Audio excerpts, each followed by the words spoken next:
Olivia Nelson here, turning 30 today. I want to share a pivotal moment in my life. I have a 2-year-old brother named Scott. He's always been exceptionally handsome, catching the attention of talent scouts from modeling agencies at a young age. Scott was a heartthrob, possessing charm, intelligence, and a quick wit that adults adored.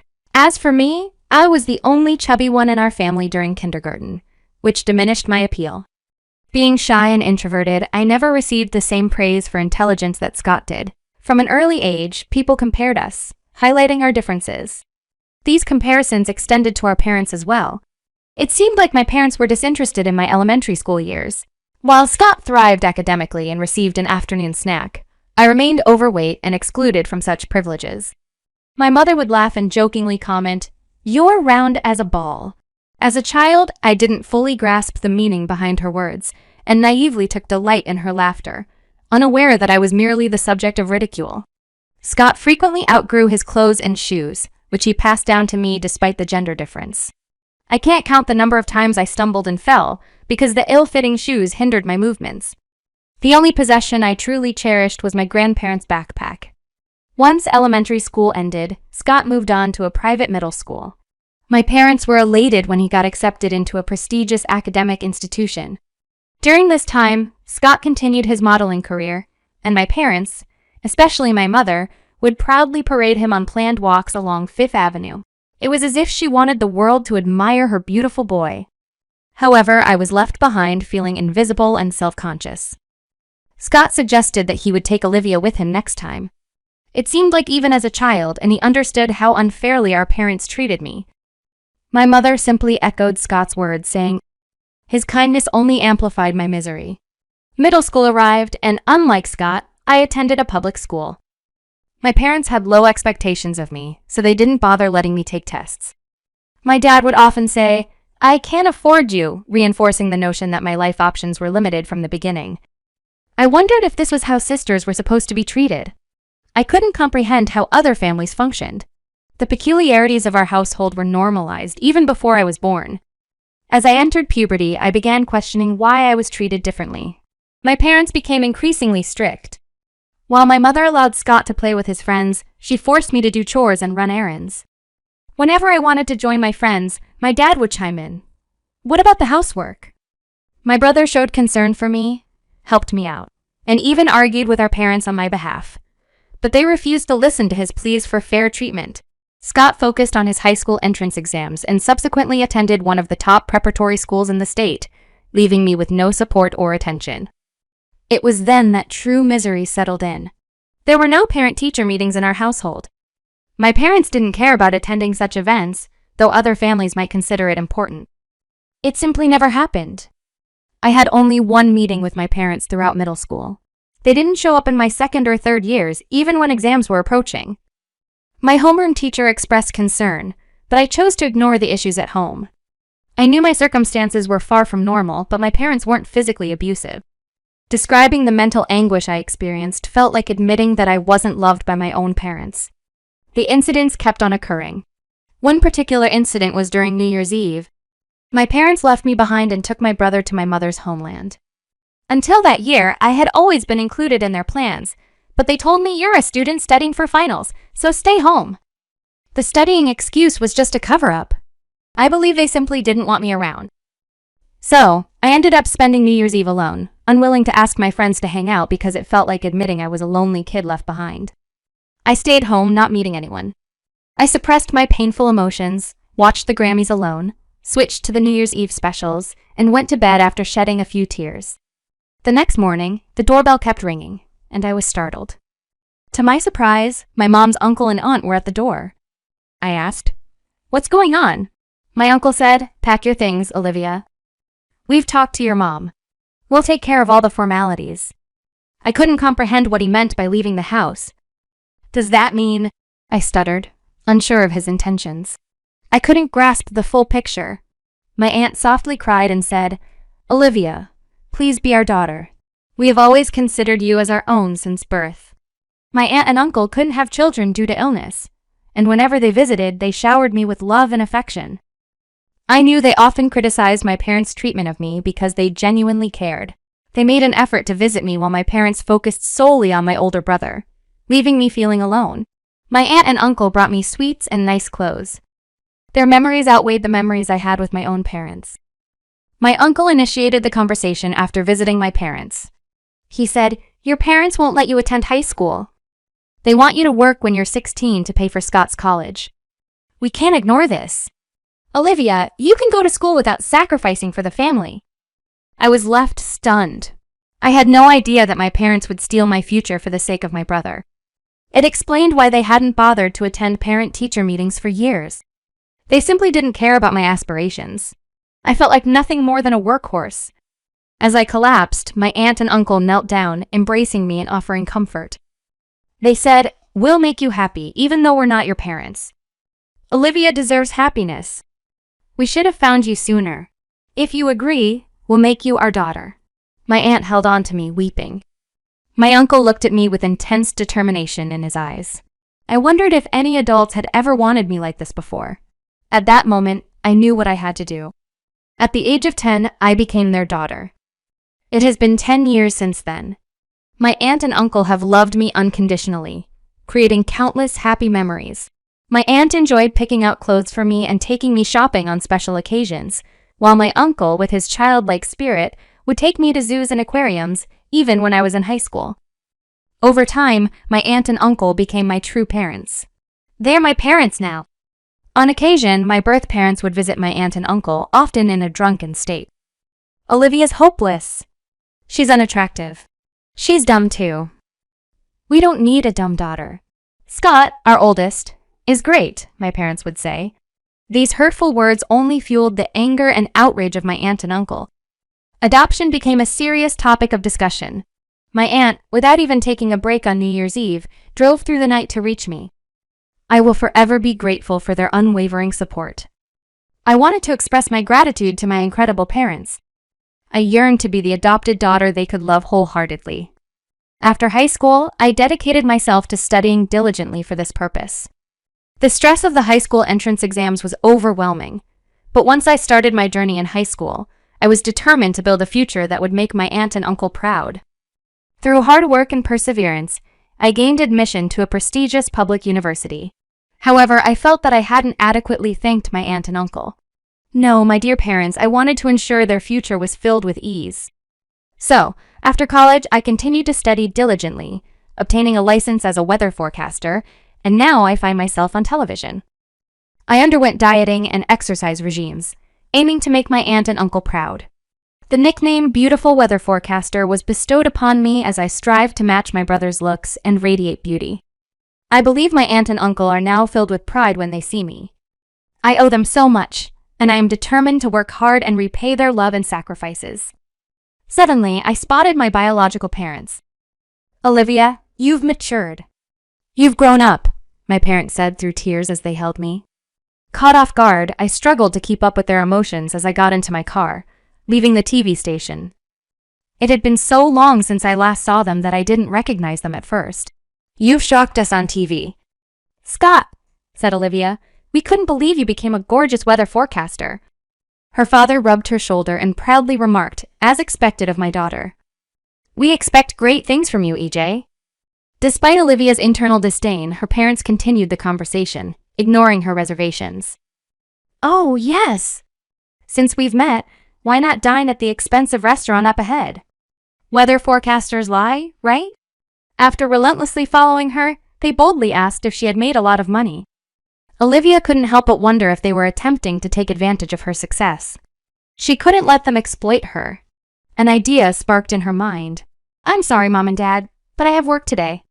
"I can't join you," Olivia apologized, pretending to have other commitments. In reality, she had planned to treat her aunt and uncle to a posh restaurant for their wedding anniversary. "Oh no," her father responded, disappointment evident in his voice. Olivia's feigned excuse didn't seem to faze them. "Could you at least give us your contact information? We'd love to attend your tiny birthday party with the TV station personnel." It would be a lavish affair with lots of excellent food. Their faces lit up with excitement. "Really? We're so lucky. Maybe even some actors will be there." Little did they know that their expectations would be shattered. Olivia's parents seemed thrilled at the prospect of mingling with celebrities. Their smiles grew wider. However, in reality, no actors were present. Olivia's birthday party as a weather reporter was a small celebration. The principal guests were newspaper and TV professionals, with announcers and TV personalities being the most glamorous attendees. With a smile, Olivia bid them farewell, saying, "See you at the party," and departed. A month later, Olivia's birthday party took place as scheduled. Despite the small size of the rented venue, many people attended. Her parents eagerly waved, calling out her name as if they were her true parents. It irritated Olivia to see them behave this way. "Hi, parents. Please go to the changing room. They'll help with makeup and attire. They have fashionable outfits for rent similar to yours. Enjoy the atmosphere here." Olivia requested her parents be taken care of. They readily obliged, reading her easily. They were genuinely happy. Designer clothes adorned them, something Olivia rarely had the chance to wear. "Will they fit?" "Mom, you've gained weight." "Dad, enough," Olivia complimented them. "You both look youthful and gorgeous, so anything will work." They nodded as if they had been waiting for that compliment. Olivia feared being disliked even more as a child. I couldn't see my parents clearly or understand their thoughts, but today they appeared more transparent. Their love for excellence, power, and beauty was evident. With their hair and makeup done, my parents returned to the party venue, brimming with happiness.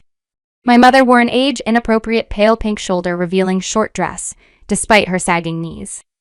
My father, on the other hand, donned a crimson suit with a geometric tie, the only one dressed in a fancy outfit. Even without a dress code, no one would have chosen such an ill-fitting combination. The designer clothes they wore were second-hand. I had prepared everything meticulously, ensuring that my parents would wear these specific outfits today. These clothes held a nostalgic significance, reminding me of childhood family celebrations. However, my makeup artist and costume staff were unaware of these memories I associated with the outfits. They were convenient lies, but as long as I continued to say they fit perfectly, my parents, who loved designer labels, were delighted. In the past, my parents would only listen to my excellent brother, dismissing anything related to me. But now, with my newfound success and recognition, they were willing to pay attention. As the party began, I took the stage and delivered a speech as the star of the evening. Before stepping onto the stage, I grasped my parents' hands and whispered, "I have a message for both of you in my speech today, so listen carefully." They asked inquisitively, "What is it?" With smiles still adorning their faces, they waited as I made my way to the stage. "Thank you for being here today, attending my birthday party. I expressed my gratitude. I also want to express my gratitude to the party organizers," I began, addressing the crowd. My friends playfully teased me, saying, "You're being so formal. Is this how you always are?" I chuckled and then turned towards my parents, gesturing towards them. "But today, my parents are right here," I said, pointing in their direction. The lighting staff directed spotlights toward my parents, putting them in the spotlight. In front of everyone, my parents stood there, appearing on TV screens, while I revealed their actions of abandoning me during my teenage years. The murmurs of the crowd filled the room as my words sank in. Until that moment, I had never shared my personal history with anyone except for my closest friends. "What? Olivia? Why?" My father's voice trembled with shock while my mother jumped up in surprise. I continued to speak, recounting my journey from kindergarten, where my parents constantly compared me to my high-achieving older brother, Scott, always favoring him over me. I shared how I was always stuck with hand-me-down clothes and denied snacks. But despite it all, I still loved my parents during my early school years. Parents are supposed to be everything, after all. However, when I reached middle school, they began burdening me with chores and preventing me from attending high school. They started skipping parent-teacher conferences, showing a lack of interest in my education. It was then that my loving uncle and aunt stepped in and adopted me, providing me with the love and support I needed. They reassured me that I wasn't a terrible child, helping me overcome my shyness and become the cheerful person I am today. The revelation of my challenging past and my current pleasant demeanor stunned the audience. How could my parents dress so inappropriately on their own daughter's birthday? Criticism from the crowd rained down upon them. My parents trembled under the weight of the audience's scrutiny. It was at that moment that I truly appreciated the love and care my uncle and aunt had shown me. I was grateful to them for stepping in and providing the support I needed. As I stood on the podium, I called out to a friend from Daily Info, Mr. Treasure, and asked him if he was present to capture this picture-perfect tale. He immediately began taking photos, but as he aimed his camera at my parents, I intervened, shouting, "Hey, stop! No photos!" My parents desperately tried to hide their faces, their shame evident. They had no limits to their shamelessness. I raised my voice, addressing them directly. "Even when I begged you, you forced me to do things I didn't want to do. You can't manipulate others without facing the consequences." My mother couldn't hold back her tears at my stern words. "I'm sorry," she whispered, aware that this article would further tarnish their reputation. "Would you really do that, Olivia?" Her audacity astonished me. "Do you honestly believe that I still consider you two my parents?